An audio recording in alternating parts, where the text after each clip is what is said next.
to the Cinementalists. Noun, plural.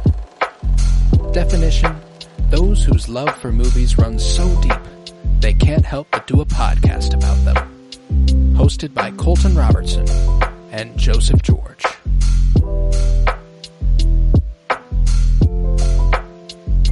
Hello everybody and welcome in to the Cinementalists. Today we are celebrating some good-ass movies from the year 2024. We are talking the 97th Academy Awards, the 2025 Oscars. I'm Colton Robertson. I'm joined by Joseph George. What's up, homie?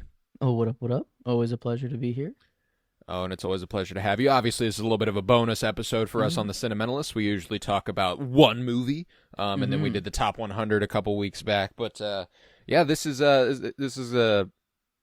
it's too big. It's too big of a holiday for us movie fans. You know, I'm a big fan of the Oscars. I know a lot of people like to dismiss them and not take them too seriously, and frankly, I don't take them incredibly seriously either. It's just a fun night to celebrate movies, you know? I got drunk, sat in front of a TV, and yelled at my TV like it was a fucking football game, you know? My parents kept walking by thinking it was funny as fuck. Me being like, God damn it, you gotta be fucking kidding me, you know? Yeah, these are our sports, or I don't know. Exactly, this is even though I still like to watch sports too. Oh, I still love me some football. Yeah, I still love me some football. But like, no, that's the thing is nobody else in my house gives a flying fuck about the Oscars. And then I'm standing there in the living room, standing hands on my knees with a can of alcohol in one of my hands. You know, yeah, no, I had a great time watching it last night. I think that it was a great show. Conan O'Brien was a great host. That's just he's kind of meant for that format. He's incredible at it, and he was so funny. Got a couple of great shots off. First time in a couple years that I felt like the person hosting the Oscars loved the movies. Even if he didn't love the movies, he acted like he loved the movies, which is what we're supposed to be doing when we're at the Oscars, to me. So that I appreciated that a great deal. The only joke he made about the length of a movie was about The Brutalist, which at 3 hours and 35 minutes, it was gonna get a little bit of a barb. I think Conan said, "The Brutalist. I loved The Brutalist so much. I didn't want it to end, and good news, it didn't." Okay. Yeah, I guess. Yeah, I don't know. But see, that's still framing it. That's still framing it in a positive way. Like I didn't want it to end, and it didn't. You know, okay. You know, it's not like he's like, "Wow, that was way too fucking long. I hated it." You know, like that's why I'm like, it was. He was very, very good at it, you know, halfway through the show being like, all right, we're halfway through the show. Now it's time for Kendrick Lamar to come out on stage and call Drake a pedophile.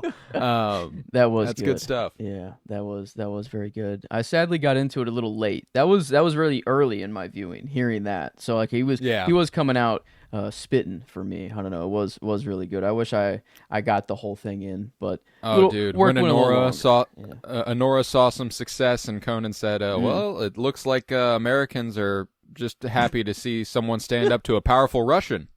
Yeah, and everyone like, the crowd reaction to that was there was a lot of politics in the crowd and in some of the speeches, which was really nice. Surprising politics for some of them. I was very surprised they allowed, or kind of not allowed, I guess. I don't know. Maybe but didn't it was censor. Yeah. Like hopefully it was just truly the winner, you know, for whatever. And but I don't know if this is true. Can you pay for a Grammy? Can you buy the win? Is that even possible, or is that a rumor? Is that like? I mean, that's not like an official practice or anything, but it's not like you can be like, okay, Academy, here's my money. I want this award. No, you can't. But I think that the idea is that it's political and it can be quote unquote bought. You know, like you can, and I think that all comes down to campaigning and the awards campaign leading up to the awards and leading up to the voting and everything. Just kind of how much money you're able to pour into promotion. You know, it is kind of like a political race in a sense. Yeah, like for just kind of. But more of like, I love my movie so much, I want it to win. Instead of hopefully people just being like, okay, Academy, like sliding money under the table. I don't really think that's going on for the movies. And I guess Honora, you know, more independent, I guess. Which it was only a $6 million budget. It was it's a relatively small film, you know, and Anora obviously won the night with five Oscars, 4 of which went straight to Sean Baker, which has never happened for the same movie, because he wrote, edited, directed, and produced, which means he got the award for Best Original Screenplay, Best Editing, Best Director, and Best Picture. Wow. Damn. Yeah, that's... in the one Best Picture award, he got all of those for Best Picture? Or you mean like he just, of the other awards that he won, he got those as well? Or like that there were... Because for Best Picture, when everyone goes up there, they all get their own individual trophy, right? So like... So you're saying... yeah, probably. No, I mean, no, the movie Anora won Best Director. Mm-hmm. Yeah. It won Best Editing. It won Best Original Screenplay, and it won Best Picture. And he produced the movie, and the producer gets the award for Best Picture. Okay. I see. I get you now. Because I thought at first you were saying that like for Best Picture they had to basically make 4 trophies with his name on it over and over because he did all of that stuff. But since he did produce the movie, he gets to take home the fucking trophy for it. So it was the first time since Walt Disney to take home 4 awards in the same night. Oh my goodness. Damn. Which is insane. And people were like, what about Bong Joon-ho? And like, I kind of get that. But he won Best International Film for Parasite, which is awarded technically to South Korea.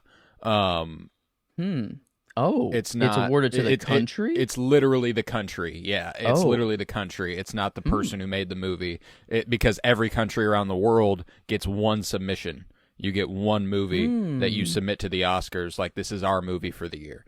Wow. That's interesting. Kind of like a little mini Olympics.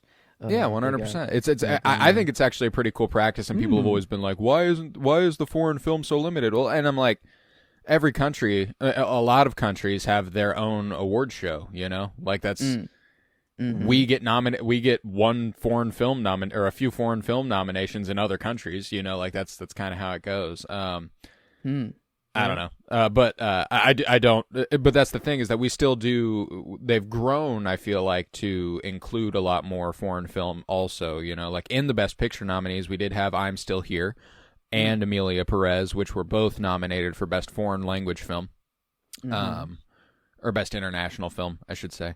And I was really, really pleased with I'm Still Here taking that one home. I was very happy with that, because I'm staunchly anti-Amelia Perez. It going 2 for 13 made me very happy, with one of them being Best Original Song, which was a category that I didn't have a lot of stake in anyway, because my favorite original song of the year wasn't even nominated, so I was like, fuck it then. Claw Machine by Sloppy Jane and Phoebe Bridgers. That shit goes up. Was in I Saw the TV Glow.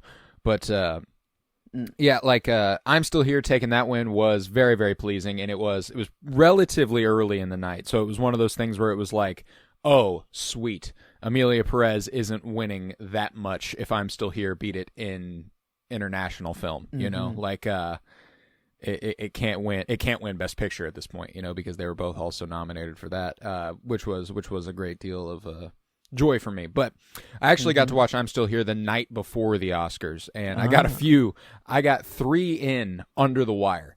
I'm talking within 24 hours of the ceremony. I watched I'm Still Here, I watched The Seed of the Sacred Fig, which were both nominated for Best International Film, and then literally the movie ended at 6:00 and I had to turn on the Oscars, The Brutalist. So I got all 3 of those in under the wire.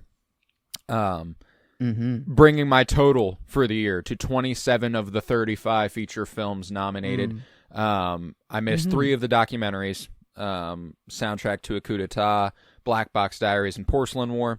Didn't get a chance to watch those. As far as feature films that were nominated, I missed the Elton John and Tyler Perry movies, which were original song. Like, I'm sorry, I'm not watching an entire Tyler Perry movie for a song. True. And then the 3 big ones, like, and not to dismiss the documentaries, I would love to get around to them as soon as possible, because I quite enjoyed the 2 that I did watch. But The Apprentice, didn't end up watching that, so I didn't round out the Best Actor and Best Supporting Actor categories for my viewing. Better Man, which was the Robbie Williams biopic where he's a monkey. That was nominated for VFX, and it was kind of like, well, they can't win. There's a movie with a lot of monkeys, and they only have one monkey, so that's like that sucks. But yeah, damn. So those two, and then there was one more. What was the other one? The Girl with the Needle, another international film entry that I didn't get a chance to get around to, but. Yeah, I did pretty good. This year. Yeah, I don't think you should feel too bad because. Oh no, not at all. Yeah, no, I'm clocking in with a big total this year. Six movies that I got to. I feel really bad. I do feel really bad. And I think. Hey, don't worry. I'll talk us through us here. Yeah, I think I am getting better. I've seen a lot more movies just in general, but maybe just not of the ones that were. Well, that was the thing, dude. Like leading up to the Oscars, I feel not pressure. Like I want to do it. It's not like I want to. I don't have FOMO. It's not like I feel like I have to watch all the movies at the Oscars. I want to. It's a fun project. We're about to celebrate these movies. Let's dive in. But the second, like last night, I was laying in bed. I was like, I can watch old movies again. I was like, yeah, I can watch old movies again. Let's go.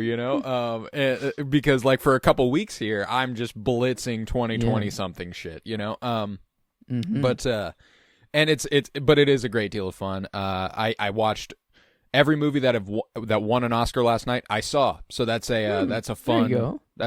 I know all the winners. I knew what they all won for, and that's yep. It's a fun one. So like I said, I only missed a few, and none of them won. So let's talk some of these winners. I do want to start with let's start with international film since we were right there with I'm Still Here, Amelia Perez, The Seed of the Sacred Fig. The other two nominations were Flow, which did win Best Animated Film, and The Girl with the Needle, which I didn't see. I watched I'm Still Here and The Seed of the Sacred Fig within 24 hours of the ceremony. My favorite from the category was actually The Seed of the Sacred Fig, which I didn't see coming. I thought it was going to be I'm Still Here. I didn't watch the greatest version of I'm Still Here. I'll say wink, wink, nudge, nudge, because it's not available on digital and hasn't shown in theaters near me. So I wanted to get it in under the wire, had to do what I had to do. But I don't think that affected it very much for me. I still cried a lot. It's really, really hard hitting. Yeah, exactly. And it's based on a true story of a congressman who was disappeared by the fascist regime reigning in Brazil in 1970, and the effect it had on his family and what they do in the wake of his disappearance, and basically what it was like living in that period. Now, I think I would massively prefer I'm Still Here winning versus Amelia Perez, which was the one I was concerned about. I didn't think the Seed of the Sacred Fig had a chance because I'm Still Here and Amelia Perez were nominated for Best Picture also. So it was kind of like, well, these two are the race for Best International. But I would much prefer it. But I think it's a weird example of what the movie is about propelling it versus the way the movie tells that story. Because I think it's solid. I think it's a good movie. But I don't think it's a fucking brilliant movie.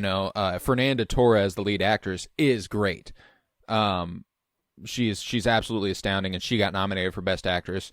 I personally would have picked her to win, but the depiction of what they go through, it actually happened. It actually happened to people. It's based on a book by the son in the movie, which is cool. The kid in the movie grows up and wrote a book that this movie is based on. So it's like there's a lot of really real emotion and really raw emotion, but it's because I'm watching something that absolutely happened, and that's harrowing. It's not so much the way they depict that it happened. So I mean, like, and I don't want that to come off like I'm down on I'm Still Here. I'm not. I think it's a good movie, and I'm super glad it won international over Amelia Perez. But yeah, it was upon watching, I thought it was an interesting Best Picture nom, kind of like okay, sure, hell yeah. And a lot of them are like that this year. To be fair, the speech was great. I don't know, that was I'm glad that I at least caught the winning speech for it and got to. I don't know. I didn't really catch a whole lot of the show. I guess just the last half, but that was I don't know. It was moving. I don't know. It was. I guess I don't know if. No, it was. I think that was before the memoriam, because that's when I started drinking. Was the whenever that we got the in to memoriam. That's whenever the drinking started. So, but the emotions definitely started before the drinking occurred, which was kind of there. It was damn. Yeah, it was kind of like, oh shit. So, and it was more just because it was real. Like, I'm looking at that dude standing right there talking about real world stuff going on, and yeah, that is an interesting kind of mix of movies in there, of like where you do have just actual real events and filming. Like, are they like what you're seeing in the in I'm Still Here? Is it the actual like it's the actual people that experienced it, but are they just retelling the story, or are you actually like no seeing... you're watching actors Okay. portraying people that went through this, but not a lot of real footage used. I think that they save that mostly for the end of the movie, kind of the credits, like this is this guy, this is this girl, that sort of thing. But I mean, it is deeply affecting, and it's worth anybody's time, and I'm incredibly relieved that it won over Emilia Perez. But yeah, The Seed of the Sacred Fig is fucking electric. If you can watch that, you should. It's like the thing that I compared it to is like, in my head, it might not be super apt, but as I was watching it, it's what I was feeling. If The Shining wasn't fueled by supernatural forces, but a dedication to a socio-political mindset, like your dad loses his fucking mind because he's so dedicated to a certain regime of some sort. Like, his job has blinded him so much, his beliefs have blinded him so much that now he's fanatical, kind of. And how that would affect your family. But yeah, okay, that was a good sell of the movie right there. I don't know, that was just to me, especially for a lover of The Shining. And it's not like it's a horror movie, it's not like, it's not like that, but like just the very essence of the story feels like it's a pretty decent comparison. But yeah, so that was my favorite in the category. But I'll pivot to another one that I'm Still Here had a nominee with, and that's Best Actress. Fernanda Torres I would have been cool with Fernanda Torres or Demi Moore taking home Best Actress. Frankly, I would have been cool with anybody besides Carla Sofia Gascon taking home Best Actress. And it just really sucks that Carla Sofia Gascon ended up being a pretty shitty person, because you wanted to root for her. She was making history kind of in a movie that was, it wasn't a good movie to me, but she wasn't bad in it. By any stretch of the imagination. She was pretty good, so like, just sucks that it ended up being like, well, you suck, so we're definitely not going to give you this shit. But Mikey Madison taking it home, I can't really be upset with that. She's fucking incredible in Anora. I think she's really, really great. I think it's actually kind of hysterical that Demi Moore was up for The Substance and Mikey Madison won the award. The premise of The Substance is that Demi Moore's character is aging and they want someone younger. Oh no. They want someone younger, so she takes the substance to look like Margaret Qualley. So like there's a little bit of a meta, kind of a perfect post-credit scene for The Substance there with Mikey Madison winning the award. Granted, I mean, it's a whole other conversation. The Oscars, if they even recognize a horror movie for anything, it's kind of a miracle. They don't love genre films, so like them getting a little bit of love for The Substance and winning Best Makeup, which is huge. That's already really, really cool. Yeah, but my pick would have been Fernanda Torres or Demi Moore. Demi Moore would have been kind of a legacy award, even though she is great in The Substance. Don't get me wrong. I love Demi Moore, and I loved her work in The Substance. Fernanda Torres is really a powerhouse, and Mikey Madison, she's just electric. She's gonna have a big career. I liked Sean Baker thanking Quentin Tarantino for casting her in Once Upon a Time in Hollywood, because without that, there wouldn't be an Honora. She like the part was made for her. He wrote it and was like, I want Mikey Madison to play this, which is cool. And she's fucking good in it, dude. You haven't watched Once Upon a Time in Hollywood, right? No, still not yet. Yeah, I know. She's so fucking crazy in it, man. She's got a fucking crazy thing going on, man. That's kind of the vibe she brings. Wow. It's she's one of the Manson family. Yeah. Okay. So is Austin Butler and Maya Hawke. Austin Butler is in Once Upon a Time in Hollywood? Damn. Dude, Once Upon a Time in Hollywood's branch off for what the actors who weren't Sydney Sweeney's in the movie. She's one of them. Margaret Qualley's in the movie. She's one of them. Yeah, like there's a lot of actors there that it's like, oh my god, they ended up doing some pretty massive things a few years later. But yeah, so I do like Mikey Madison a great deal, and if it's actually my favorite win for Honora all night. I'm not a huge Sean Baker guy. I think he's it's hard rooting for me for a Zionist. So like it's like I can't really like him, but I do. His craft is impressive. You know, it's a good looking movie. I think its screenplay win is my least favorite win for it on the night, and by extension, Best Picture. I don't think it's that well written. I think it's funny. I think it's sharp, but I don't think it's. I think it's a little too all over the place. It's not cohesive enough for me. I would have much rather seen, even The Substance, I would have rather seen take home original screenplay. But I think the movie that I ended up having in my official Oscar rankings, I ranked every category, by the way. I have every category. I would have loved to see A Real Pain take home that Oscar for Best Original Screenplay. I actually had Honora at 4th out of 5 nominees for Best Screenplay, and it ended up winning. A Real Pain was sharp, dude. Yeah. Okay. Kieran Culkin won the first award of the night for Best Supporting Actor in that movie.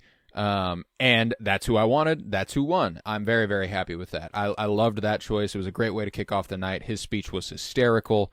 About a year ago when he won the Emmy for Succession, his wife had told him before that if he won the Emmy, they could try to have a third kid. And he was like, and she said that because she didn't think I would really win. And he was barbing her, you know, he was having fun. He was like, she said that because she didn't think I could win. And then I shit you not, I told her I wanted 4. And she told me that night, I've never brought this up since, I'm bringing it up now on the stage. I told her I wanted 4, and she told me that if I won an Oscar, we could do 4. So listen here, ye of little faith, you know, like he went in on her about how which is incredible. It's so fucking funny. I loved it. I love Kieran Culkin, and he is so good in A Real Pain. Jesse Eisenberg wrote an incredible script, directed an incredible movie. If you can watch A Real Pain pretty much ASAP, you should. Wow. It's it's one that's funny and sad and just kind of encompasses the human experience a little bit. I really, really do love it. IMDb has really cool I think these are fan votes maybe, and it shows kind of all the nominees and who won, and he dominated supporting actor. He got 47% of the votes. I guess wherever this is coming from, and everyone else is like covering it at 10. Supporting actor was a mind-numbingly thin category this year, for my money. You know, like the actors themselves are really, really talented. You know, I like Ed Norton. I like Guy Pearce. I like Jeremy Strong. I didn't watch The Apprentice, but I like Jeremy Strong. The thing for me is that like it was going to be Kieran Culkin or Yura Borisov for Honora. And I knew it wasn't going to be Yuri Borisov. So it was definitely going to be Kieran Culkin, was kind of how I felt about it. I think that the Guy Pearce nomination is an interesting one. He's solid in The Brutalist, but I personally think that there were better supporting performances. Ed Norton, as we know, was solid and a complete unknown, but hard to believe that there's nothing better than him. There's not 4 performances better than him. But yeah, I don't know. I quite enjoyed that choice. That was a good one. Most of the acting choices, I'm pretty satisfied with. Best actor ending up going to Adrian Brody. I can't knock it. He is absolutely incredible. He was my top 2 on the year for best actor. I had him at second behind Coleman Domingo. I would have preferred Coleman Domingo for Sing Sing, which is an amazing movie and an amazing performance. But the work Adrian Brody does in The Brutalist is kind of astonishing. It is that good. He had another really funny speech, whenever they tried to play him off, and he's like, "No, turn off the music. I've done this before. I know what I'm doing." I was like, that's hard. That's hard. I'm a fan. I'm a fan of Adrian Brody, man. So it's cool to see him succeed. And let's talk The Brutalist a little bit in the wake of its, AI controversy and stuff. Yeah. I obviously finally got to watch it yesterday, and I looked into it more because I'd heard very, very conflicting things. I was like, what am I getting into whenever am I going to be looking for AI the whole time? No, you're not. You're not going to be looking at it the whole time either. It was used to create some buildings. Generative AI was used to create some buildings. They're on pieces of paper that they move across the screen pretty quick. They just kind of slide past. So it's kind of like I don't know.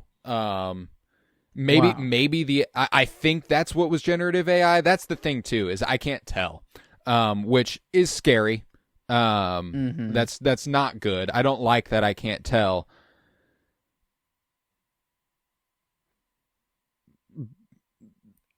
But that makes me think that if they did use AI to generate these images, they then actually used VFX artists to clean them up. Yeah, that's true. Yeah, there's no way that they're just taking exactly what the AI just output, and they're like, all right, send it into the movie. Doing. And what I read was that the designs were hand drawn, and that's what they fed the AI. So it's like, okay. Yeah, it's a tool, and that's where it's a thin line, and it's one of those things where if you go too far with that, it can be really, really bad. It could be, and I don't want I am the last person to be like, it's AI, it's fine. I've been staunchly anti AI, but for some reason I find myself being quite forgiving of The Brutalist. I think that it's just that good. It's so incredibly well done that. I don't know. One of the things that they also used AI for was the some of the Hungarian dialect. That's the part I'm interested in is how if it's not generative, it's not generative AI. They used Respeecher, and they used tools by the people who are making, Adrian Brody and Felicity Jones recorded their voices saying the lines, and a Hungarian person also said those lines, and they adjusted vowels and consonants in spots. So it's like I'm more forgiving of that than I am the buildings. I think that using a tool, which is what I think that version of AI is. It's not generative. A bunch of people had to work on it to make it work. It's not like it was, oh, let's just punch it into a computer and everything will be okay. I don't know. I think that I see.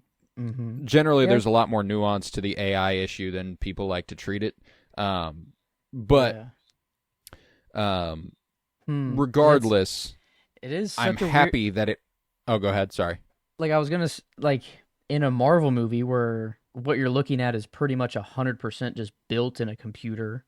and you're grabbing computer assets anyways, and all these things, and then it's like it is just kind of faster. It's like it's and that's probably why it's faster. But the thing is that it's mining other people's work. Like, at least with the computer assets for visual effects artists, they are putting it together. You know what I'm saying? Like, they are still doing something, a craft of theirs to put something on screen. Now, I never want that to go away. I don't want AI visual effects, because that would eliminate who knows how many fucking jobs for very talented people who deserve to practice their craft, like, but when it comes to this, Adrian Brody had a dialect coach. Felicity Jones had a dialect coach. They worked very, very stringently to get this as right as they possibly could, and they didn't feel like it was right. They actually didn't eliminate any jobs. They didn't take away any of the artistry. In fact, they created more whenever they tried to work around it. They tried their best to make it work, and I think that's. I don't know. That's why it's complicated. Like, I'm anti AI in art, but this isn't generative AI. So, like, that's why I'm like, it can be a tool just like anything else. Yeah, like I am glad that it didn't win Best Editing. For that reason, like, I think that the places it could have been harmed, if The Brutalist had one production design, I would have a little bit of like should it have though?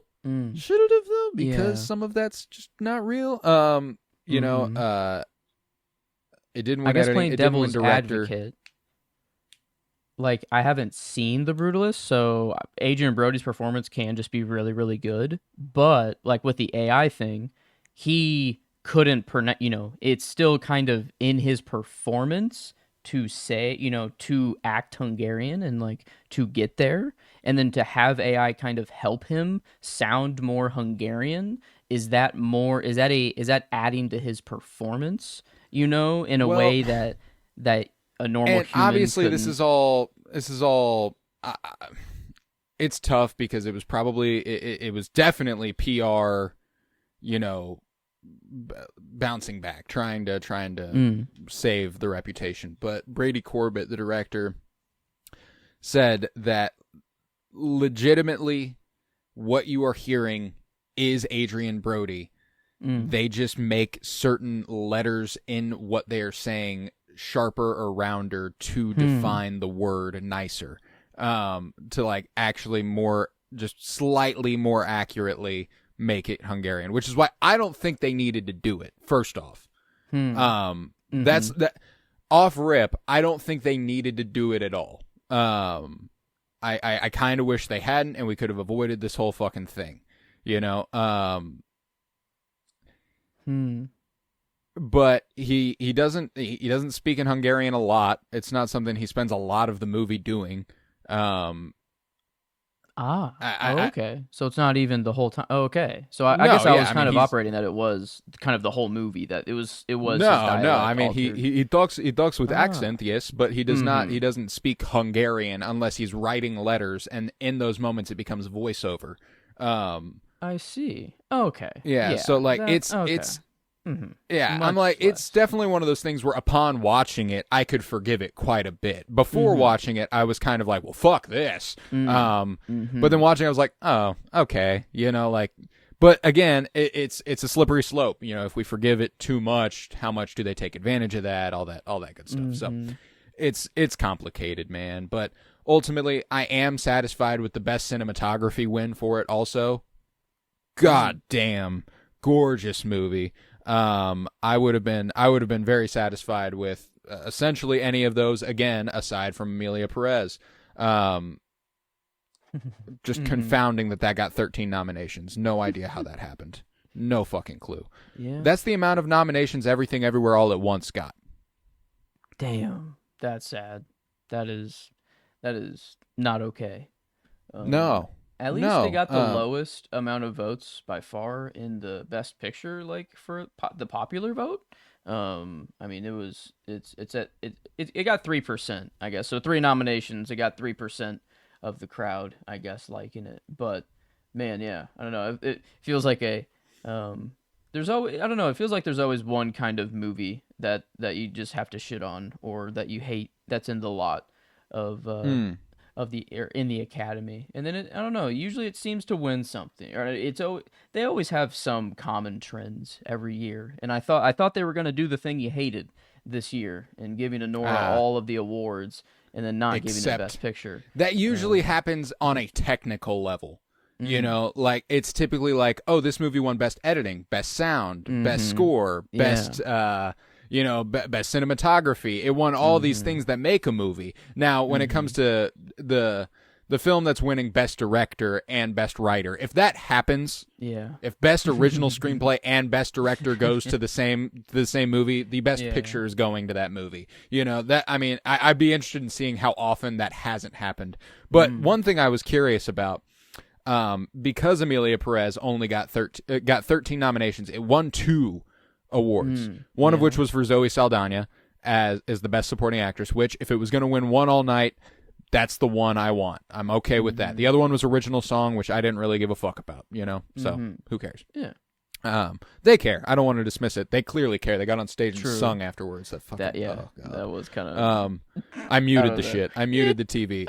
You're playing motherfuckers off, and then these people sing for too long. Like I let it go, and then I was like, oh my god, they're still fucking going. So I muted it. But regardless, that was crazy. That was nuts. Yeah, but 2 for 13. The most nominations a single film has ever received is 14, and 3 movies have done that. Damn.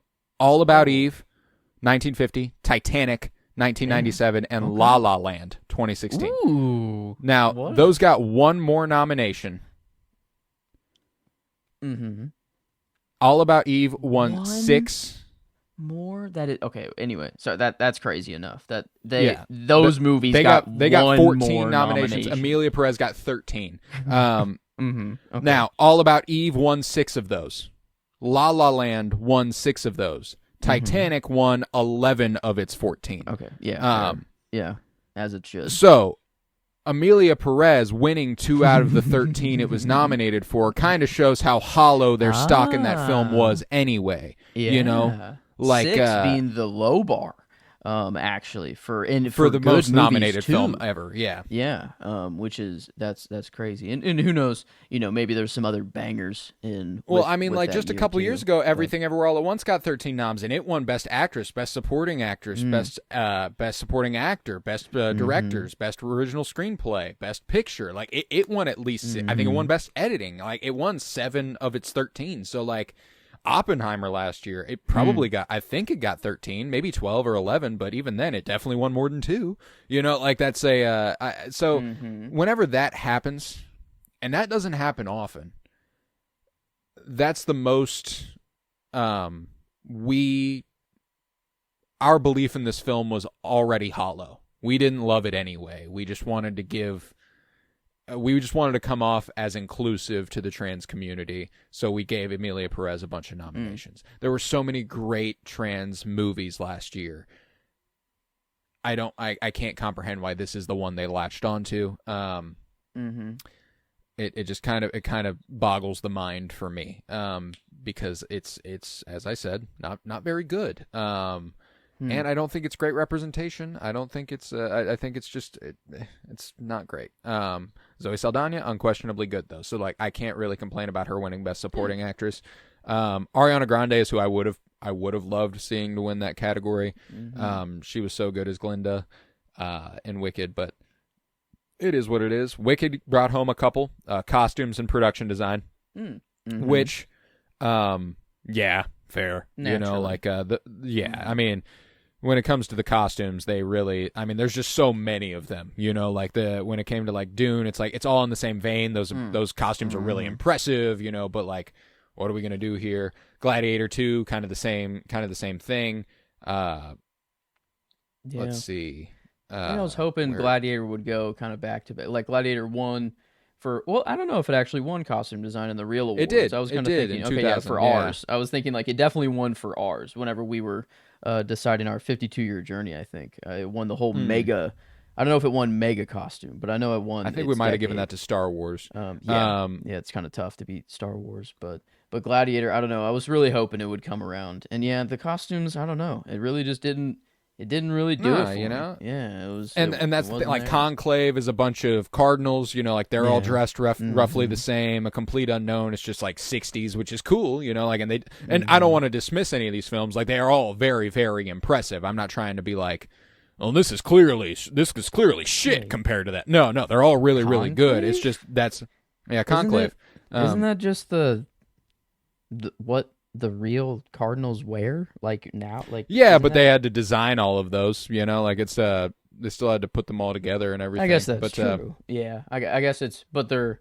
Yeah, and I guess, Gladiator, you are just taking from historical context, too. Yeah. It's just taking from today. I guess, yeah, fair Well, and that's why, like, my top two favorites in this category were Wicked and Nosferatu. I would have loved to have seen either of those take it home. And when it came to production design, the same. I actually, those were my top two again. I would have been satisfied with either. Wicked, very, very deserving of that. The one that I'm glad it didn't win, that it shouldn't win, was Best VFX. Yeah, like the VFX in that movie aren't great. I don't know why they would. But Dune 2 took that home, along with Best Sound, which was no-brainers. Like, yes, we're doing that. You're very glad. A spectacle for the senses, for sure. Yeah, those were the two that... Cinematography would have been nice, but I don't really think that it fully deserves it. I think, it's kind of like a sci-fi principle. I think like any sci-fi movie, if done well, if it's done poorly, you can really tell. But like if it's done mildly well, it's honestly already like it's just on steroid. Everything looks cooler just because it's big in space and not real. I don't know. I think it's like it's tough. But Dune did do a really good job of scale, and everyone always says that of like it's we need this cinematography and director pair just forever, like keep it going.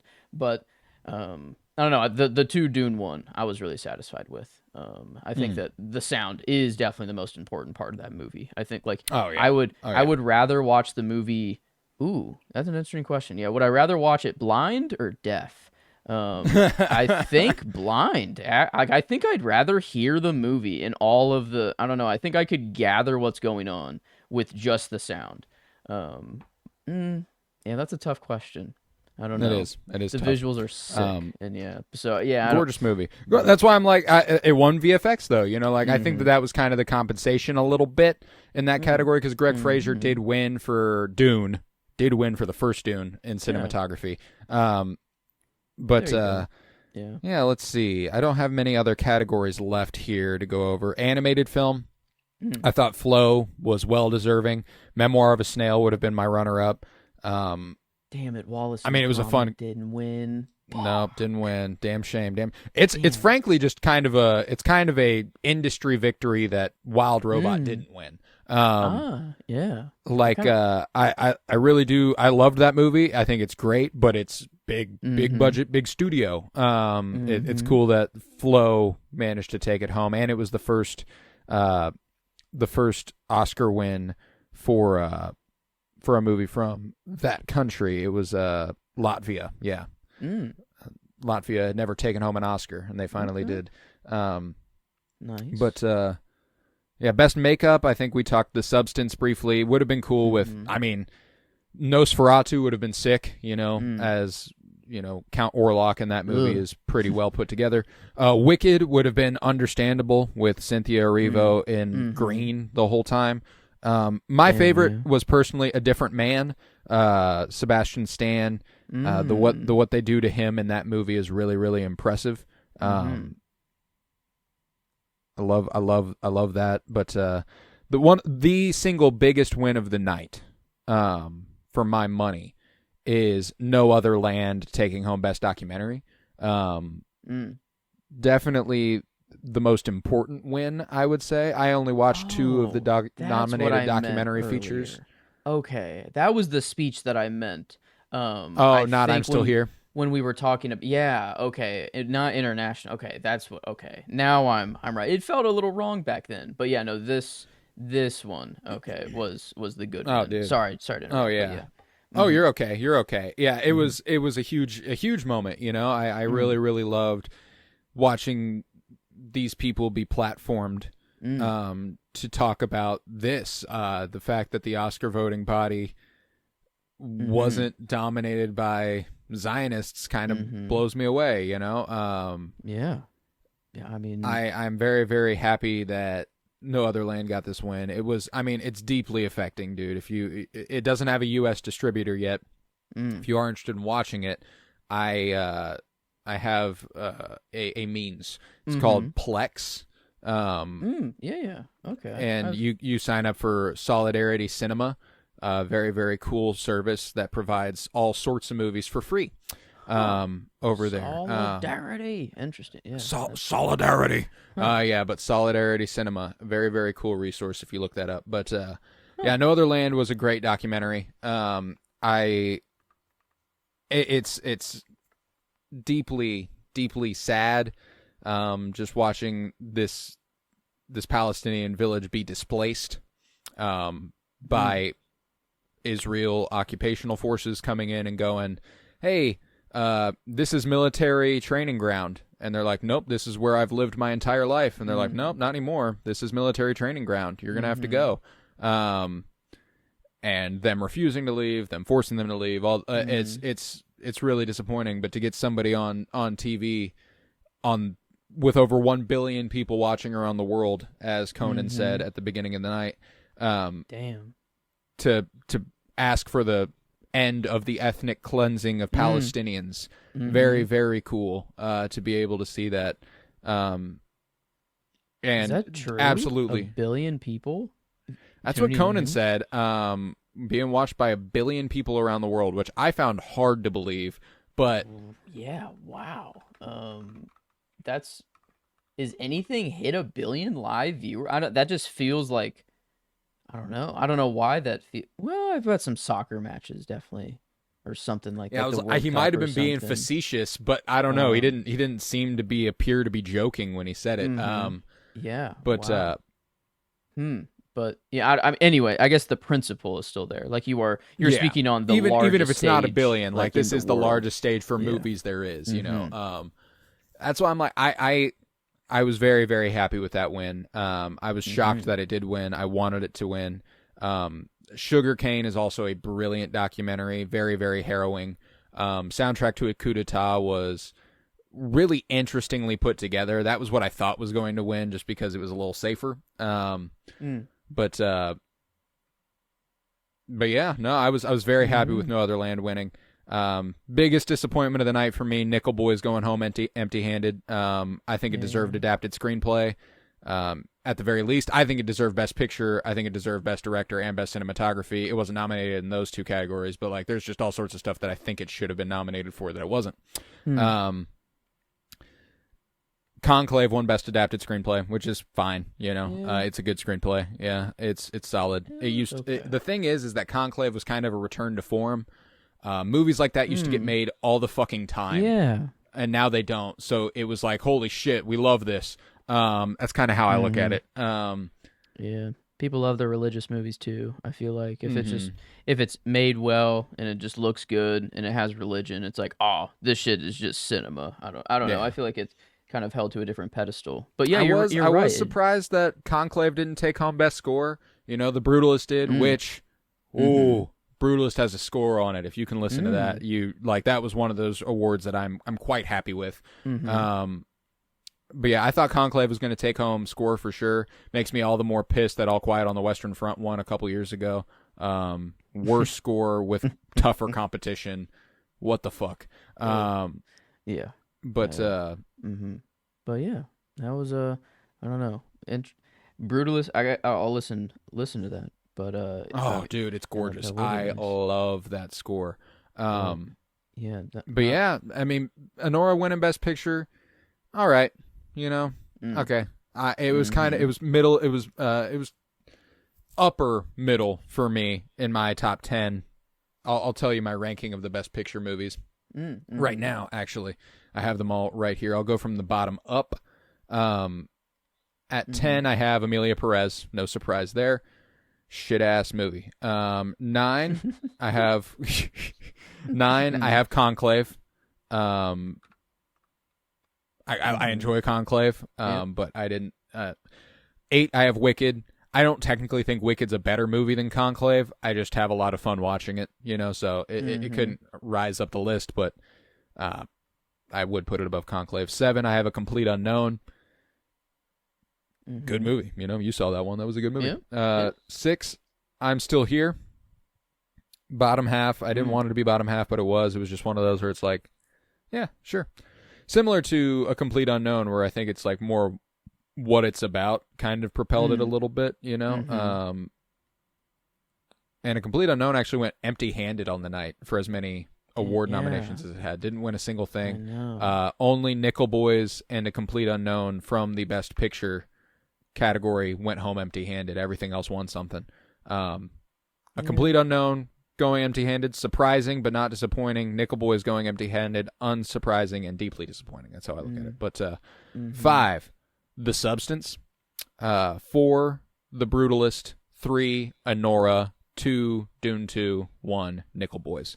That was my Best Picture ranking. But it was quite the Oscars. It was quite the Oscars. And I can't wait for next year. Man, the people, at least on this list, 33%. I'm Still Here has the largest lead by far for Best Picture. I'm Still Here has been people love I'm Still Here. That's why I'm like, I might not be like, that's why I was like, maybe the copy I watched did hurt it. I don't think it did though. I don't think it did. I guess the way that I put it in my Letterboxd review was that given the acclaim and the reception it's gotten, I expected the world, but I only got a garden. Oh, so still beautiful. Still lovely. Yeah, still lovely. Still nice. I've just seen it, Yeah, I see. Still very, very pleasing, but I thought it was gonna blow my mind, So maybe it was an expectation management thing on I'm Still Here, but regardless, I still enjoyed it a great deal. So that's my Oscars takes and such. I think we're good to cap her off there. Got anything to say? I'm just hoping next year that I can say that I saw more than 6. I'm hoping. Oh, you will.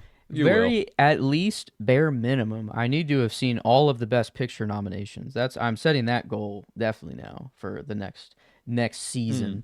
But hopefully a lot more than that. I'm hoping I can do much more than just 10. I think I can do. Hey, we got Mickey 17 coming this Friday, baby. I'm gonna be in that cinema. I can tell you that much. I hope it plays. Oh my God, is it not gonna play in Rolla? I swear to fuck. I think it should. Think of this. I don't know. You still got Paddington 3 and Cap 4 in theaters and stuff. There's no telling what they'll play out there. Oh no, I'm scared. Yeah, I didn't even think of this. Small towns. I don't know. Someone was rooting for the small towns and theaters and just go. Go and Sean see Baker. a movie. Oh, okay. So yeah, I guess. Damn it. The Anora director. But that was one of the few, like, he did say a couple good things, I didn't mind his speeches. They were good, but just I can't root for the fella, but he made a good movie, but I had a great time watching the Oscars. I can't wait for next award season. We were pretty preoccupied with a bunch of other things, a bunch of other projects this year. Maybe next year we get back into doing our own award show. I obviously did do a little Cinementalists Cinema Awards on Bluesky, if you want to check that out, at Colton Robertson. 6 noms per category. Varied wildly from the Oscars. I gave, like, my most nominated films were not nominated at the Oscars. Like, that's kind of how The Beast. I saw the TV Glow. Nickel Boys got a lot more than 2. There's a lot to enjoy over there. Come on back this Friday. We're kicking off our Sci-Fi month here in March. We've got AI, artificial intelligence. Funny enough, coming this Friday. Of course. We are the Steven Spielberg movie starring Haley Joel Osment and Jude Law. Very, very excited for that. Big Sci-Fi month. AI, artificial intelligence is Friday. We've got Pacific Rim next Friday. Sunshine, starring Cillian Murphy on St. Paddy's Day. The original Tron the Friday after that. And we'll top off the month with Looper. So we've got a lot coming. And then after that, we're blitzing the Mission Impossible franchise ahead of Mission 8. I'm so excited for that. We also have Fire Pod with me, a Twin Peaks podcast going on right now. Season 1, Episode 2 dropped today. Traces to Nowhere. So if you're a Twin Peaks fan, that's the pod for you. If you're not a Twin Peaks fan, you've never watched it, it is also for you, friendly to the first-time viewer and the rewatcher alike. I'm the rewatcher, Joe's the first-time viewer, and we are digging into the mystery of who killed Laura Palmer. No spoilers over there besides what's in the episode we're covering. So it's for everybody. If you've never watched Twin Peaks, now's the time. This is your sign. And since the Oscars were last night, of course, it is time to announce the winners of the Cinementalists giveaway. What we were giving away was a Blu-ray copy of the Criterion Collection edition of Certain Women, 2016, directed by Kelly Reichardt, and the same of Paris is Burning, one of the greatest documentary films ever made, and also along with that, a Letterboxd patron status membership. I'm so very excited to announce the winners. We had a lot of entries, a lot more than I ever thought we were gonna. Very, very pleased with it. Now, there was one person who had a lot more entries than everybody else, so be ready for them to take home the gold here. We'll see how it goes, but I will begin. Drum roll, please. Metaphorical drum roll. Who is taking home Certain Women? It will go to. No surprise here, Zach. That is the fellow with more downloads than anybody. So he's gonna do some damage here. I'm gonna warn you. Zach winning Certain Women there.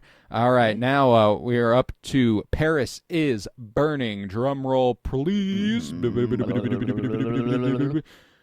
Jocelyn, friend of the pod. Surprised to not see Zach's name here, but Jocelyn, you're taking home Paris is Burning. I'm gonna go ahead and hit both of you up on Twitter so I can get your mailing addresses, or not Twitter, Bluesky, get your mailing addresses. I can go ahead and ship those to you. Very, very excited for that. Now for the Letterboxd patron status membership. Let's see who is getting an upgrade. This one's the one that's going to cost me. Let's do this. Drum roll, please. Zach, once again. All right, nice. Cool. We are Letterboxd mutuals, me and Zach. And if I recall correctly, he's already a pro member, which means it's just a little bit of an upgrade for him. I like that. I didn't even think about that till just now. That makes me happy. A Tron lover, a Tron Legacy lover as well. I guess I found him on Bluesky as well. He posted a picture of all his Blu-rays.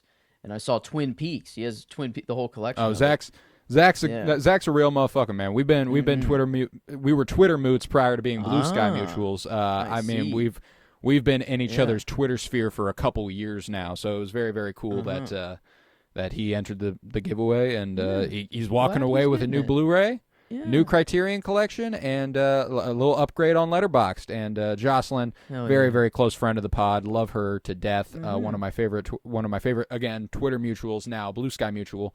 There were several great people on Bluesky who entered. Love you guys. Garrick, definitely one of the realest motherfuckers we got out there. Adore Garrick with all my heart. Unfortunately, coming home empty-handed. Sorry about that. Let's see. We had a few. Stephen Parker entered. It was I've only come to know him through Bluesky. But there was there was a lot of other people. There were a few people that I don't know all that well, and I don't even really know Stephen Parker that well. We've just been in each other's Bluesky sphere a little bit, but it was a good entry. It was a good giveaway. I'm very, very happy with it. Zach and Jocelyn, congratulations. I'll be hitting you up soon. But yeah, leave a 5-star rate and review and download wherever you might be listening. And with that, I was Colton Robertson. I was joined by Joseph George. Thank you very much, homie. Oh, thank you for having me. It's always a pleasure to be here. Oh, and it's always a pleasure to have you. And remember, support your local cinema, bitch.